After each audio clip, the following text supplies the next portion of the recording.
This is Ready Set Reiki, a podcast about Reiki and all energy work, from the curious beginner to the seasoned master teacher, welcoming all systems, all indigenous, all levels.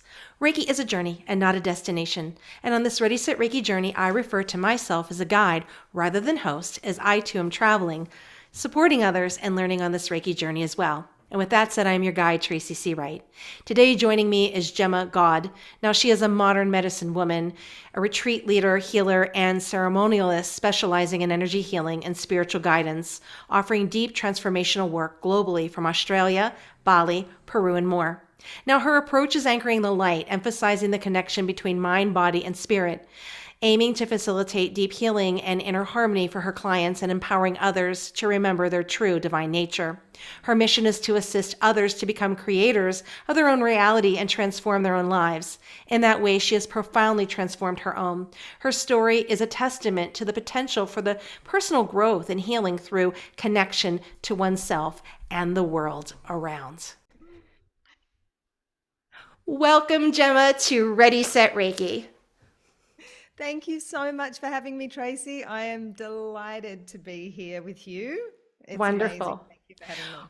Well, I can tell that you're probably going to be a big guest on here because, we had a little bit of trouble connecting today, but it's all good. We're here and we're going to start this journey together. So I can't wait. So I'm just knowing that there's going to be a very powerful connection today. So as we begin our journey, tell us a little bit about yourself. Okay, well, I have a very, very colorful history. I often say that I've already lived about 50 lifetimes just in this one. I think that's probably because, if you're watching this, you have some level of awareness that this is our lifetime of mastery. So I feel that the rapid speed at which we are reinventing ourselves continuously and moving through our experiences as we grow is kind of happening on light speed at the moment. So yeah, I was just reflecting on my journey with actually with Reiki. That was in my early 20s. I studied Reiki with my teacher back at the time, and that was kind of the beginning of my journey, I guess, into this shamanic path.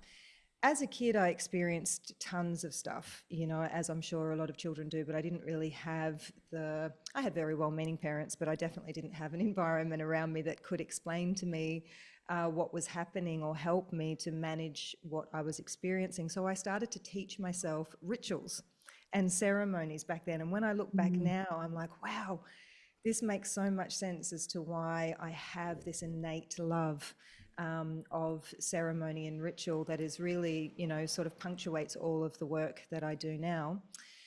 Even as a kid, I remember badgering the Catholic priest in the school that I went to because there was only allowed to be altar boys.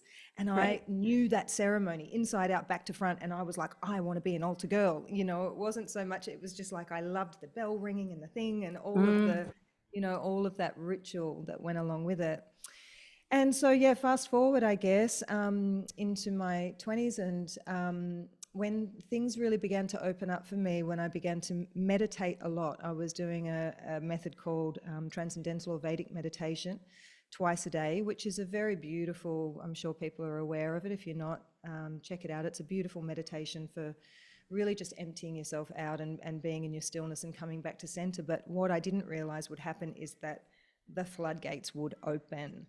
And boy, did they open, and all of the psychic stuff started coming through. And that was a massive journey to learn how to navigate that. I had a year and a half of what people would, I guess, nowadays call a spiritual awakening. For me, I didn't even realize that was what was happening. It was just huge and intense, and people started dropping away out of my life. And, this is something that I think a lot of us go through as we start moving through this process.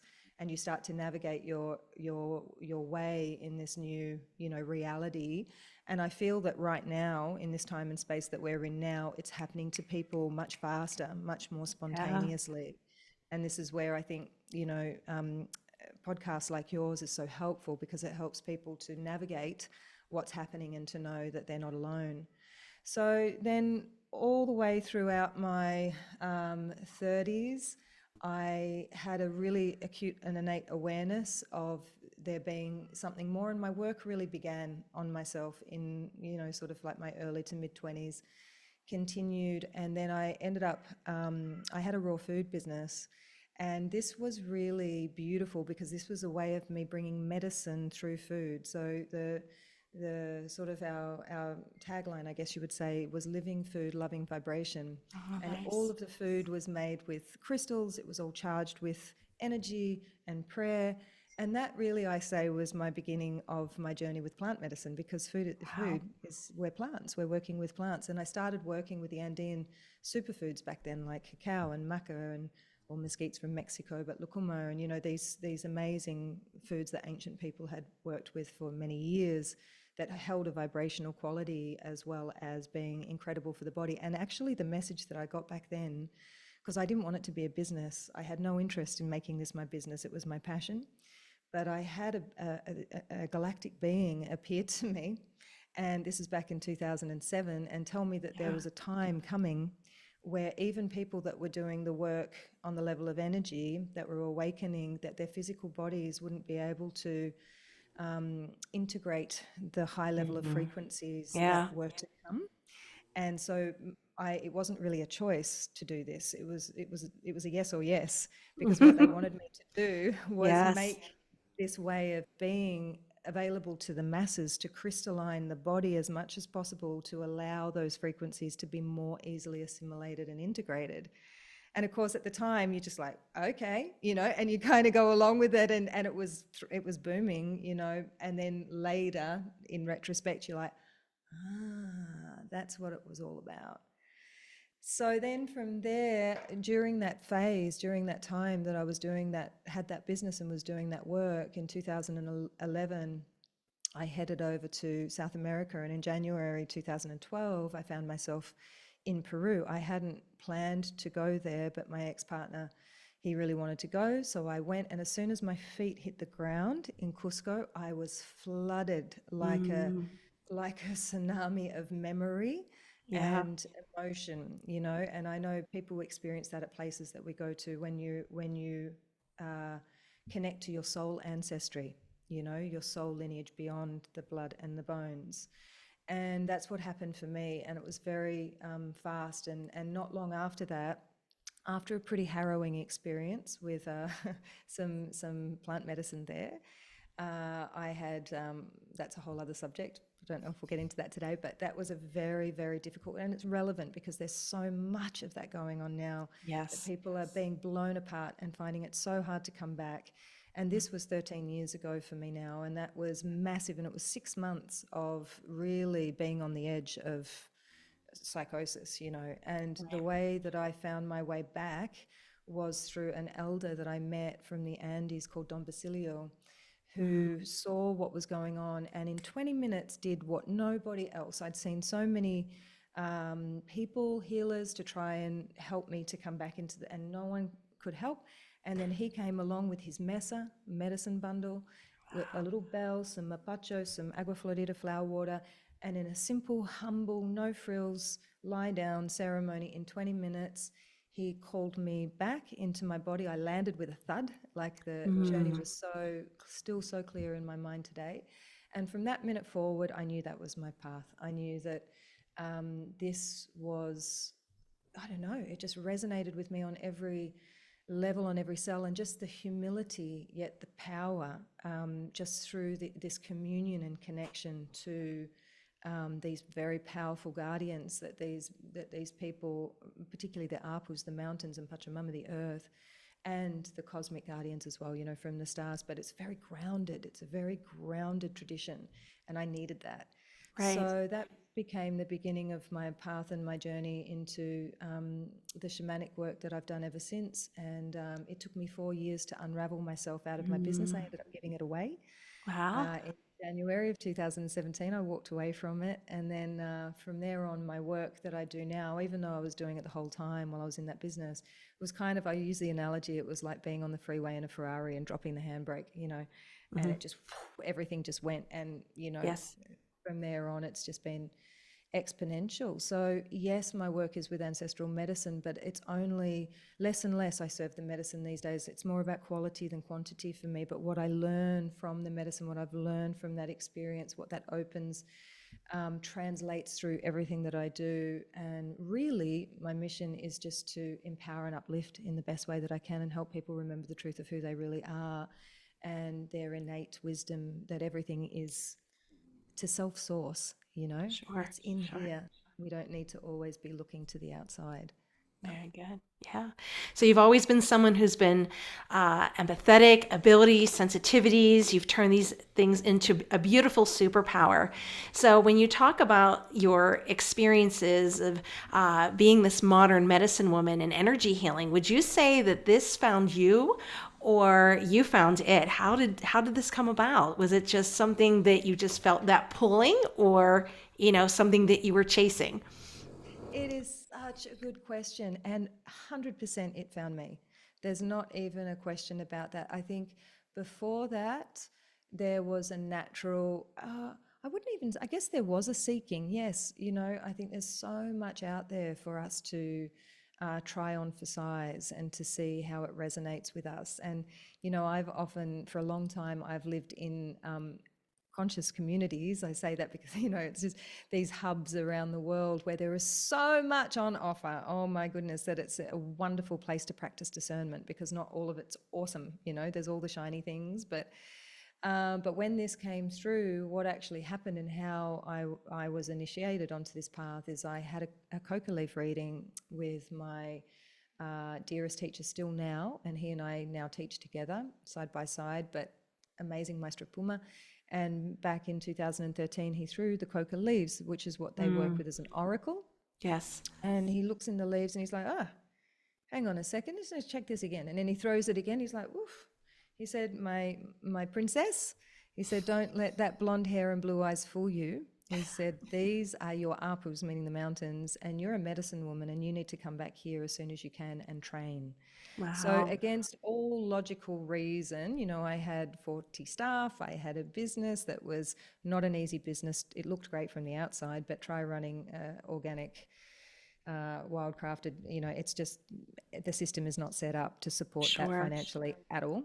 So I'm dealing with all of that, and here I'm like, I have to go to Peru. And so I go, and I served a really traditional apprenticeship. It's very, very different to what the Western mind thinks an apprenticeship Yes. is, or what we want. It's not kind of like, I show you, you do it. It's, I send you to the mountains for 10 or 12 hours at a time. You sit there until the mountains start speaking to you, and then they'll start to teach you, and then you come back and you tell us what you heard, and then we confirm it to be true, right? Wow. So you Right. start to learn to listen.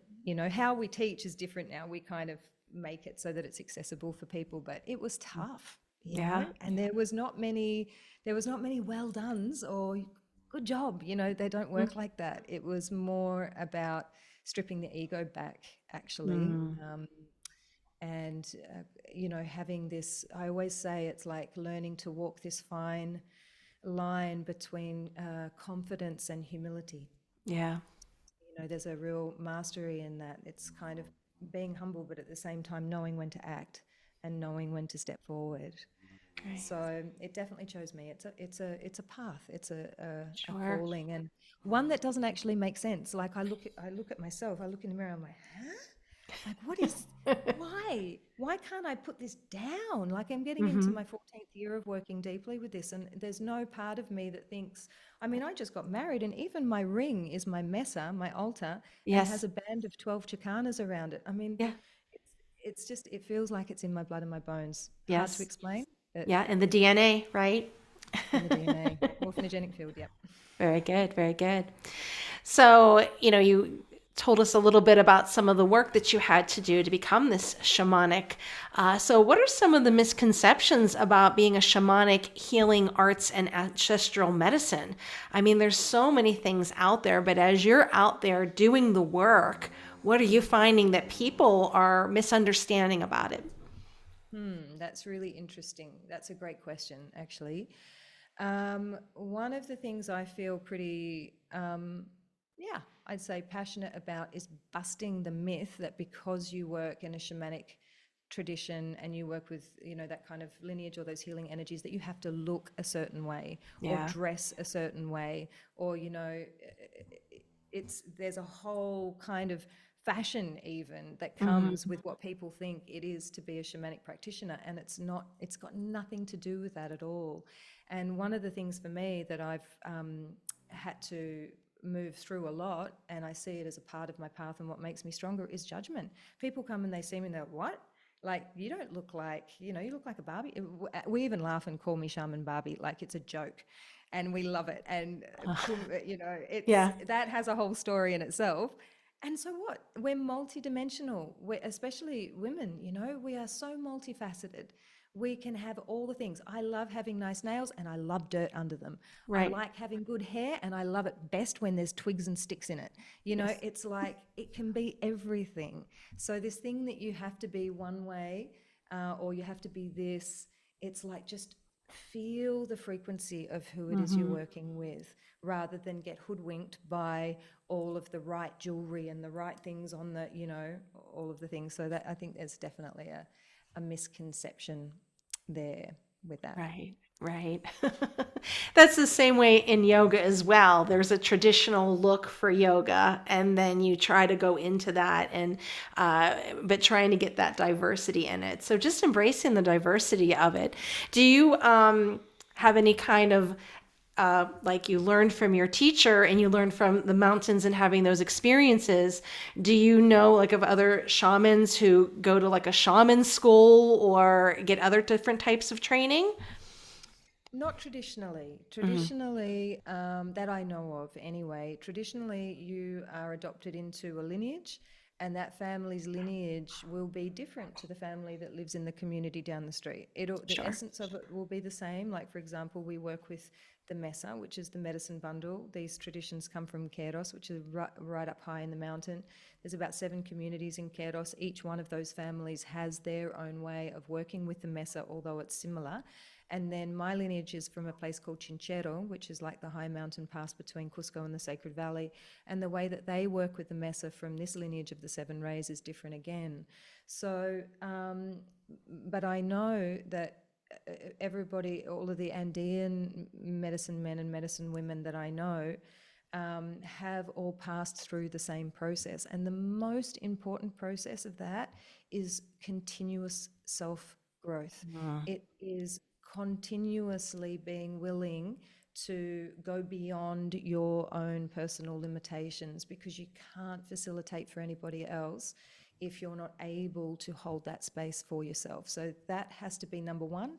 And I think there needs to be a lot of that work happen before you're even really ready to step into facilitating that depth or level of space for somebody Right. else. It's not something that can be taught or learned overnight. I'm talking like in regards to serving ancestral medicine. It's Right. delicate. You're Yeah. opening veils, you are working with different levels of energy, with different levels of different realms, and you really need to understand and know what's happening on all of those levels and how to navigate with that person in that process, especially if they shoot out like I did, and you need Hmm. to be able to bring them back. Yes. So that takes some skill and that takes some experience and understanding of how to do that. And then we have tools and practices that are very easily, learnable, if you like. Mhm. We call it yache. So we can give you the knowledge, like we can teach you how, like I've got a free masterclass just coming up and it's on soul retrieval, right? So we can Mhm. give you tools how to practice and perform a soul retrieval for yourself or for others, but that wisdom, that knowledge doesn't become wisdom until you practice it and you embody it. That's Mm. what we call yache. So yes, for sure, we can give you, and you know, yeah, I'm sure there are techniques passed down, but ultimately it's like done quickly. It's like you do this, you do this, you do this, now Mhm. go. Yes. You know, it's Yeah. not like I'm going to show you and now we're going to sit in a workshop and we're all going to practice it until you get it right. Like for me, Mhm. when I learned to make a despacho, which is the offering, the hayawikiri, we call it, traditional offering, it's very elaborate and very intricate. And I was literally given the despacho kit with the bits and pieces in it, put down in front of me and said, do it. And I'm like, but what do I do? There's like 100 things in here. And they're like, Yeah. listen Mm. and follow what you hear. Wow. So then when you embody it to a certain level and it's seen that, yep, she's got it, then they'll give you a little bit more instruction.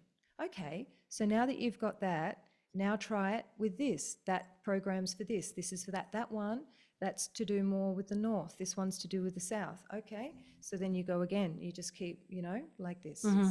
So it's something that is it's a lifetime's work, and that's Right. the exciting and fun thing about it is that the better it gets, the better it gets, and you're always learning more. Wonderful. And that's what's wonderful to have you on as a shaman. In my work, you learned Reiki in the beginning of your journey. And sometimes you have that client that you can only help them to a certain point and you need to refer them to a shaman.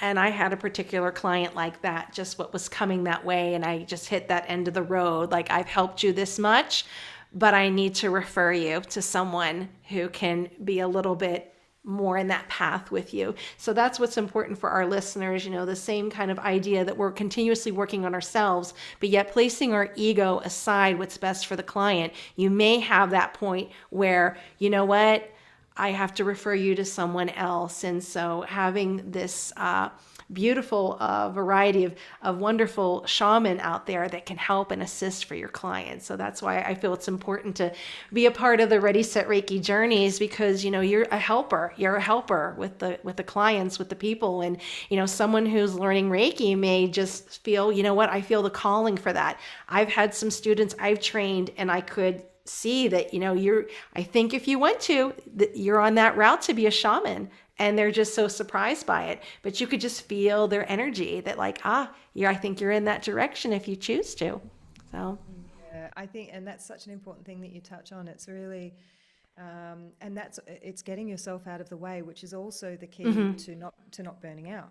yeah. Right. Well, you think it's you, and you think it's your energy, and you think that you're doing it, and you're in control of it, without realizing that what you are. I always say, like, holding space, for example, has nothing to do with holding anything. And this is where the mistake is made. It's like, holding. What is that? Holding. I'm Yeah. holding it down, right?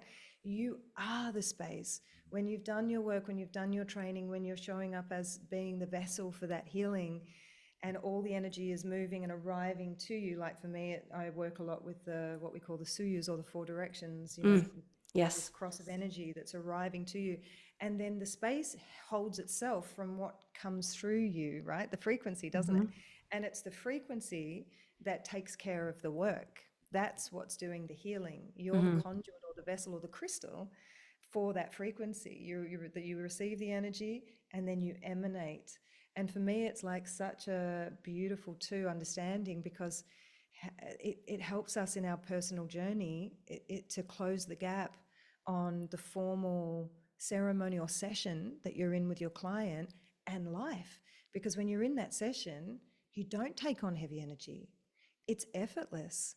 And why? Because you're present, because you know why you're there, who you are. You've opened that space correctly. The energy is arriving to you. It's emanating from you. It's taking care of it. But the only reason we get taken out in life is because we're not being conscious. If we could show up in life in the way that we did in a session, or the Sure. way that we did in a ceremony, then life would be much more, would be much lighter and more effortless too, I believe.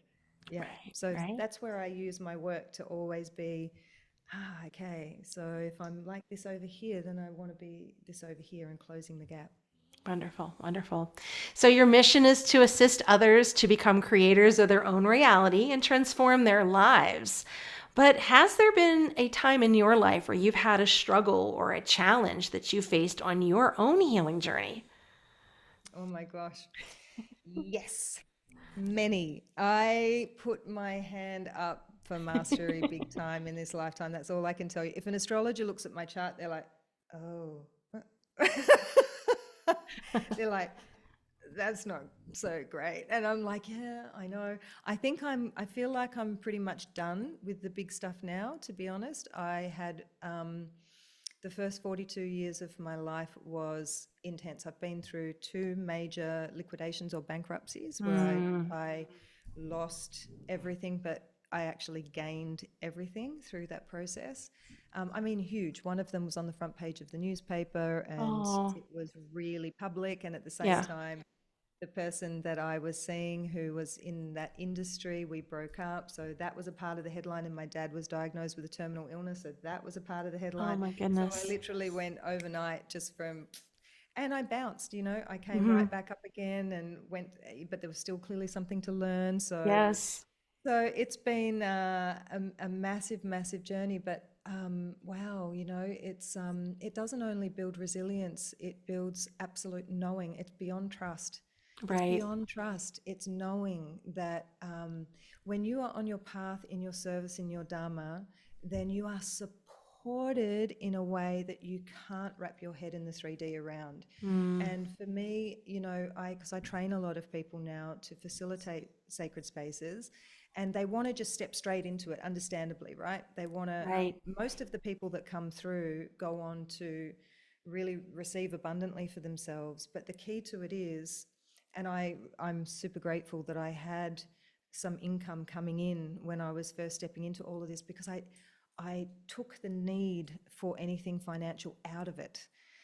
It just wasn't there. I was first Right. offering because I just loved it. I just loved it. And so naturally, the word started to spread and people started to come. And then I was able to charge for it. And then, slowly over time, it changes. And now I've gone, I've just managed to build a couple of little places in Bali. And Mm. for someone that in 2017 was like with nothing, Yes. to then get to that place without having borrowed any money, without, I'm just like, I'm scratching my head because on paper, it Hmm. doesn't make any sense. Sure. On Yeah. paper, it's like, huh? But it's not about being on paper. You've got to we have to kind of let go of that, the how, Hmm. and just stay open, like you have your vision, you feel what it is you want to move towards on your spiritual path or in your whatever it is, and then you just got to be like Alice in Wonderland and follow the white rabbit, watch for the signs and move in that direction, and always say thank you. I mean, for me, my relationship with my guardians, with my apus, my mountains, with Pachamama, the earth and the elements, they're what get me through every single time. So it's really a beautiful thing because it's just a feedback loop. It's not even about anything material. It's just a feedback loop of, oh, okay, I'm on path, I'm on purpose, I'm serving, and I'm in the reciprocal flow of Right. what in the Andes we call aini, which means that nothing goes one way. Right. So the more you give, the more you're going to receive. Right. And you have to, it's law, but you have to receive. Yeah. That's the thing. It's the big program that we've just got to blast out of the water here, because especially women, we have this tendency to give and give even when our Hmm. cup's empty. Yes. Yeah. Yeah. You got to give some, take some. Yeah. And take those risks. It's easy to sit there and just come up with all these different possible problems that are going to arise. And sometimes you just have to take that leap of faith and move forward. But kudos for everything that you've been through, and look where you are today and how you're helping so many people. It's Thank wonderful. Thank you. It feels Wonderful. good. And letting go of exactly that. Just say yes. I say to my students, just say yes. Like Yeah. even at the beginning, when we first start our training, I get them to book in their first ceremony, even when they just know nothing, they're green. Yes. And they're like, Yeah. what? And I'm like, just say yes, just do it. Because Yeah. one thing is just, you're going to get more confidence, feel more comfortable. Mhm. You just got to take the steps in the direction you want to go, don't you? Oh yeah, for sure. Yeah. Yeah. I mean, after I had heard, I think it was Madonna, who had said that she was so nervous singing at the Super Bowl. And I'm like, Madonna? Like everything she's been through. So everybody's nervous. Everybody gets scared, but you just have to try to push through that and look what amazing things happen in your life when you take that leap of faith. So wonderful. Yeah. And I think that we're nervous because we care. If you didn't Right. care, you wouldn't be nervous. And I also really feel that there's the line between nervousness and excitement is so tiny. It's exactly the same sensation in the body, isn't it? Sure. And Yeah. the only difference is breath. Hmm. When you're excited, you've got Yeah. that, in the stomach, but you're like, But when you're nervous, you're like, "Ugh," you know. So if we can lean into the sensation that's there when we feel the nervousness and relax the solar plexus and breathe, then the nervousness can very quickly flip and become Right. Right. excitement. I tell my students, if you can get yourself all worked up, we would call it like riled up, right? Worked up, then you're able to get yourself excited. Turn some music on and just get yourself so excited and shift the energy. This is how you can do it. So change the way you look at things, right?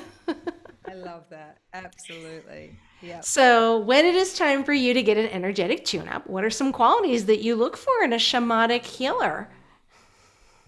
For me, Mm-hmm. um, okay, so I'm a bit of a strange one because I don't go to healers at all. Um, I don't know. Well, I just don't ever feel to. I feel that for whatever reason, the way I'm made up, like even in that 6 month period that I was telling you about after that harrowing journey, for me to go and find people to assist me, that in itself was unusual. I needed to because I was at that point where I was just like, someone's got to help me do something here. Mm-hmm. But I think what I learned from that journey and over in time is that my practices, I've really kind of taught myself by flexing that muscle and going deeper and understanding the power that I have as an alchemist, that we all have as an alchemist, that we are able to transmute and transform that energy within ourselves. And the healers that I work with are my mountains. Mm, It's the earth, it's the elements. So that's who I call on when I need healing. And what happens for me personally is often that happens in a liminal state. They'll come in while I'm um, either sleeping or in the in between, and lucidly I can see and know exactly what's going on, and that's where I receive my tune-ups and my healing. So for me personally, and I'm not saying that people shouldn't go to healers, I think it's we sure. need it. People need it. It's just for me personally that that seems to be the way that I work. But yeah, if I was looking for a practitioner of any kind, there's the cicadas coming confirmation. If I was looking for a practitioner of any kind, my question would be, do they walk their talk? Mm, Like, are they practicing what they preach? Because that for me is of the utmost integrity and impeccability. beautiful. Yeah. So, what advice would you give someone who's just entering this profession? Into energy work, Absolutely, yeah.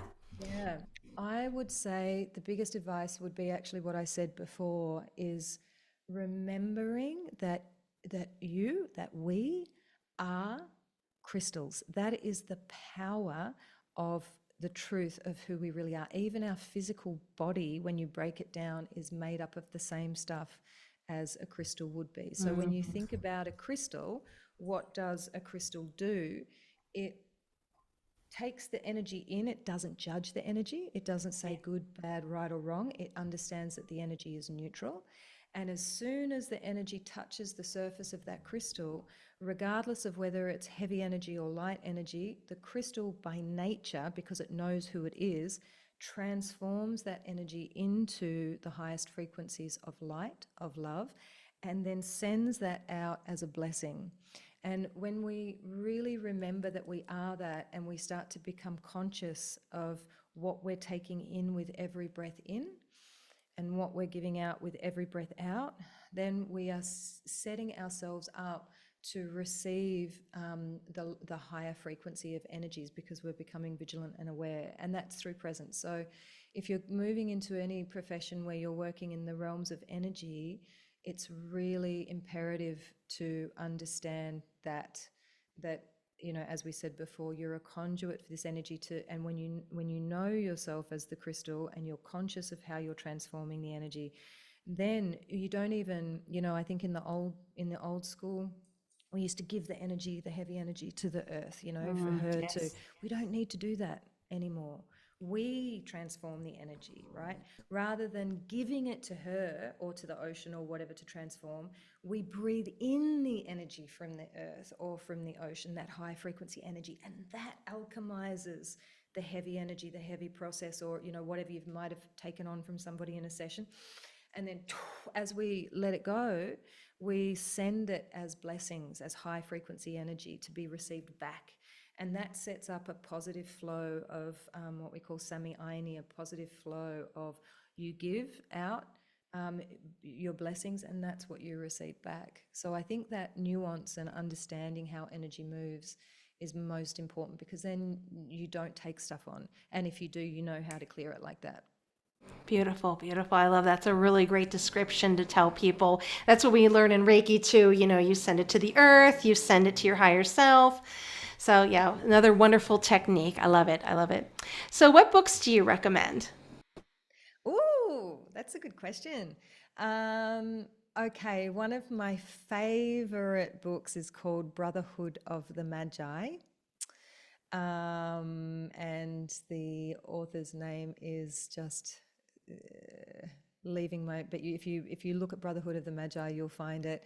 I was given that book, and the person that gave it to me said, I think you're going to find this fascinating. It's you. And I was like, really? And then I read it, I was like, oh, that's a bit, but it's just a really good, because it's a book that's Right. fiction, but it's really fact. Another one is Return of the Inca. Mm, I think Joan Parsi Wilcox.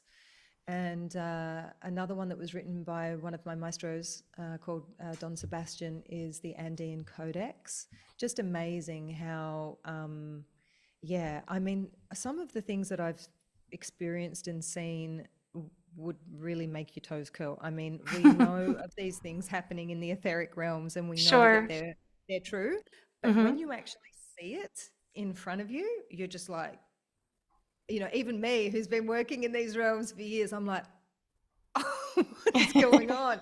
Like beings materializing in front of you. You're like, huh? Like solid. It's Yeah, and this is, we see this in the yogic traditions too, because they're sure. masters of living energy, right? They know Yes. how to be in time and space. Beautiful. So, what other services do you offer? Retreats, ceremonies, online offerings? Yes, all of the above. I take people to Peru every year. So this year, 2025, there's a few journeys that we're doing. I've been doing that since 2013. So we really see and work in the Andes like locals. Mhm. In beautiful surroundings. I've learned over time that it's important for people to have nice places to land. Sure. So it's very nourishing and nurturing, but we're working a lot in the mountains, and we travel around a lot to very powerful sacred sites, because I really believe that these sacred sites hold the keys to what we're meant to know now. Like I really, really believe that those ancient masters, in the Andes, they were largely the Lemurian masters, and Yes. they coded these temples and these sacred sites with codes of remembering for us to receive. And when we enter those frequencies, you can't help but get the downloads, for your own path and for everything. So yeah, it's beautiful. And then I do online trainings as well. So I've got a 12-month apprenticeship just about to start called Hampiq Ñust'a, which means the healer priestess. It's for medicine women. And that's taught alongside of my Maestro Puma. So he's direct from the Andes, and we also have our brothers and sisters there in the Andes, medicine men, medicine women, that teach on that also. So that's a beautiful immersive container. And then Wilka Suyu, which is it's the art of ceremonial space working with the medicine of cacao. So if you Mm, feel a calling to be in service in that way, to right. serve medicine, but a medicine that is safe yet profound and can be woven in with any other modality, then that's a 3-month apprenticeship, which is brilliant. And then there's ceremonies and retreats also. I've got one just on next weekend actually.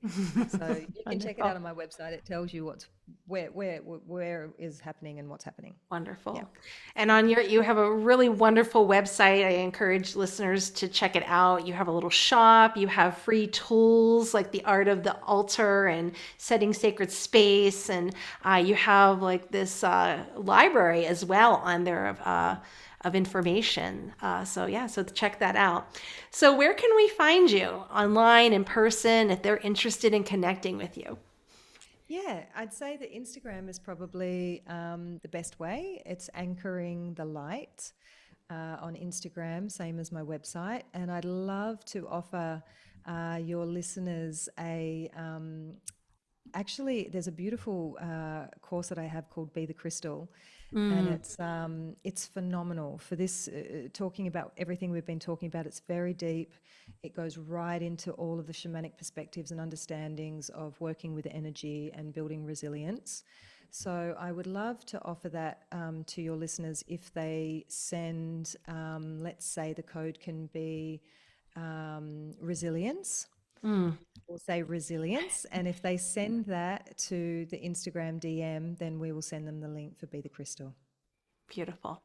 Yes. So this ends the first part of our journey, and I'm going to continue with you on to the second part, which are questions from listeners and energy workers. So here we go. Number one, you offer the art of ceremonial space. How can your apprenticeship program assist me in diving deeper into my practice? That's a great question. So it's incredible with Wilka Suyu, the Art of Ceremonial Space, the people that join that, because we have everything from people that are just beginning to very, very experienced. I had one lady come who has actually been serving ayahuasca for 15 years, and she was like, "Oh Wow. my gosh, I got more out of this than I did from my Shipibo lineage." And I'm like, "Wow, Ooh. it's really, really rich." So the whole purpose of Wilka Suyu is to get you so clear in your container that you know how the energy is moving, you know who you're working with and why, that the container becomes self-sourcing, so that, as I said before, you're not having to do so much, rather you know how to be and direct the energy from the center of that container. And then when we marry that, the whole thing about that is that includes everything we do before the formal Mm. ceremony that people don't see, Right. everything before, everything in the setup of it, everything when you're with the people and how to facilitate that space and work with the medicine. We are working with Cacao in that ceremony to open those portals and those doorways so that transformation can happen while they're in your space, in your ceremony. And then how we work with the journey to facilitate that. So in Wilka Suyu, we do a month of breath work, we have somatic movement, we have medicine songs for a month, learning how to use song and instruments to facilitate the space, shamanic journeying and shamanic drumming. So when people leave that, they're really loaded up with feeling super confident that whatever modality they want to work with, because trust me, I've been in, for example, I had some people come into a retreat and do a breath work for me that had trained with somebody who was an amazing breath worker, and I know Mm. she's incredible, but all hell broke loose in the space because somebody went into a big process and they Mm. froze Yeah. and they didn't know what to do. They panicked. They're like looking, and I was down because I was just feeling the energy and and I just jumped up because I felt it, and I felt that there was a panic. They didn't know what to do because they hadn't been trained. So I guess the question is what kind of space do you just want to have? Like, I call them hokey pokey spaces where you just dip your toe in and you dip your toe out. Like, is Yeah. that really? I mean, it's nice, and people are gonna, Yeah.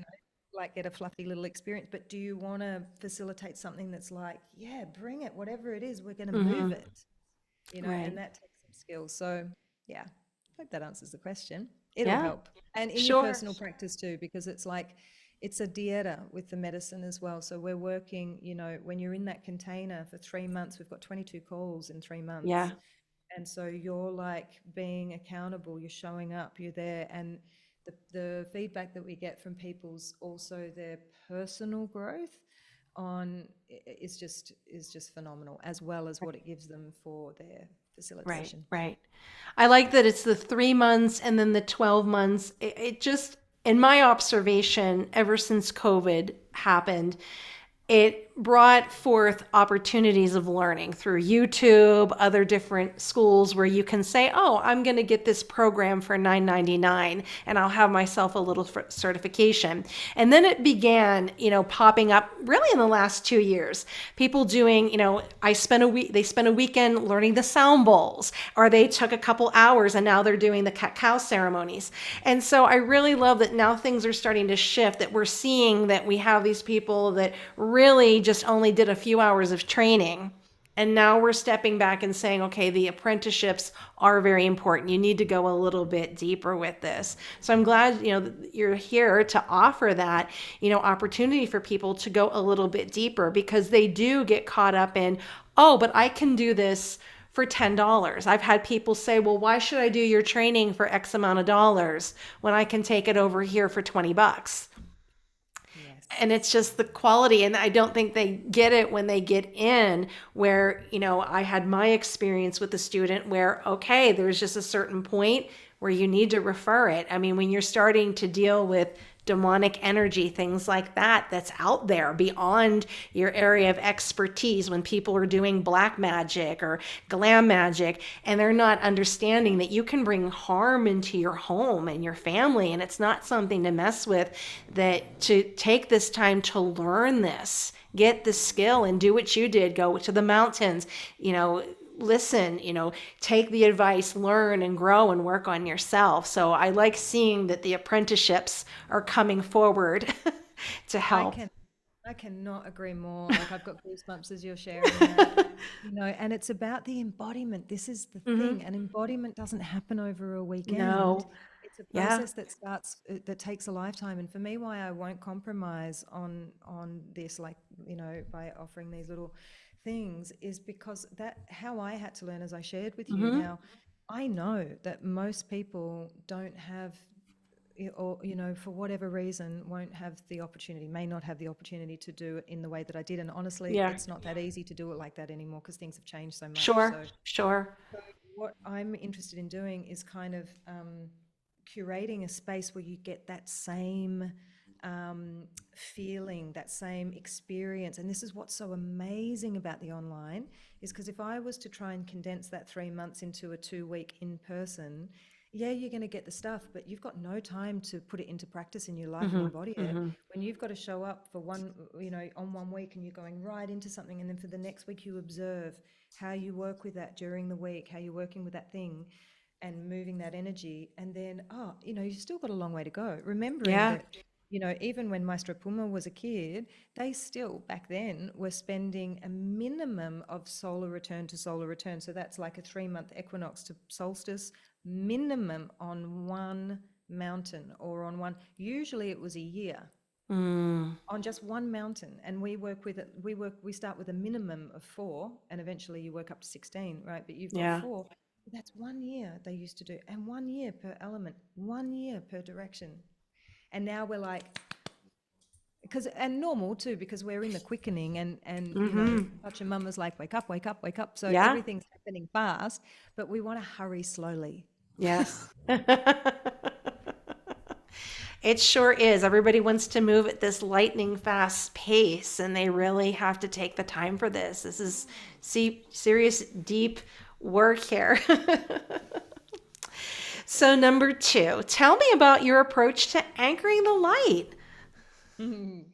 Okay, so anchoring the light, I think that really, this changes over time. It's the same thing, it never changes, and then it's constantly changing as well, which is the nature of light, by the way. If you think about it, we're always moving from day and to night, but actually the light always remains. The sun is always shining somewhere on the earth. So I guess, as I'm saying it, that's anchoring the light as well. And the way that it came about was probably about 10 years ago. I was facilitating at a big festival, and they asked me to sum up what I did in 3 words. And I'm like, whoa, because I never know what to say. When people ask me, I'm like, I'm always at a loss. And so it was like anchoring the light. So what does that mean?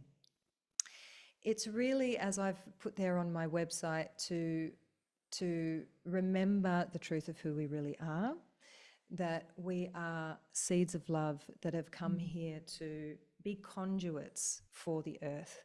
So in that same way, in that remembering of who we are, then we are able to alchemize and transform whatever is happening around us. And this is what the earth needs. This is what humanity needs. And the more anchored we can be in our light, the more resilient we are, the more we become the lighthouse for others, not by doing anything, but simply by being. We can help to, not by forcing and saying, hey, you come over here, but just by being anchored in your light, you naturally switch on. People can feel that frequency, they can feel that energy. And so it's really our service to Pachamama is to anchor the light, to anchor our light, to remember the truth of who we really are. I always say that Pachamama doesn't need saving. That's something that us in our arrogance have decided that she needs. What she needs is for us to wake up and remember the truth of who we really are. Once we do that, once we realize that we are the highest frequencies of light, we are the highest frequencies of love. That's not loving, lighting things. I'm not saying it from a woo-woo perspective of just, bypass the shadow. We go into the shadow like Luke Skywalker with his lightsaber, knowing that we've got the source at our back. We are the light, and we can go into those processes and those heavier frequencies as light. We don't have to bypass it, we alchemize. So anchoring the light is a process of, remembering who we really are as divine alchemists, as crystals that can transform any energy into the highest frequencies of light and anchor it into the earth in our service. Beautiful. I love that. Number 3, you offer a variety of resources on your website. Out of all the services, trainings, modalities that you offer, what is the one tool that you practice consistently or modality in your own personal life or practice? All of them. I don't teach anything that I don't do myself.